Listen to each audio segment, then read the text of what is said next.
আমি আমার মাদ্রাসাটা হলো বাংলাদেশে, আমি বলেছি যে এটা আমার মাদ্রাসাটার ওই গ্লোরি এখন নাই, এটা আপনাকে বলে রাখি।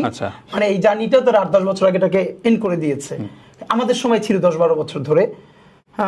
এইটা থাকে এই কারণে যে আপনি মাদ্রাসায় পড়ে চাইলেই অনেক কিছু করতে পারবেন না, যেটা ওই সোসাইটিতে আপনি আবার অ্যাকনলেজ করাইতে পারবেন।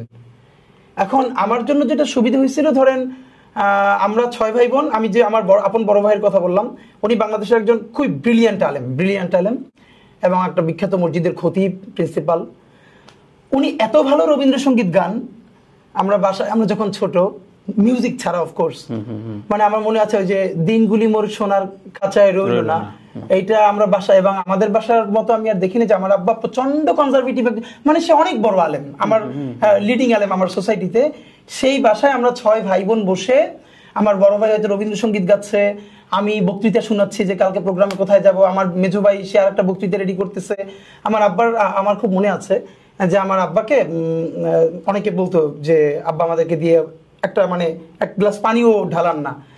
তো আমরা যখন ভাই বোনরা একত্র হইতাম বছরে খুব কম, মানে সবাই হোস্টেলে থেকে পড়তাম, আমরা এক একজন এক এক হোস্টেলে, তো বছরে হয়তো 2-3 বার এরকম একত্র হইতাম।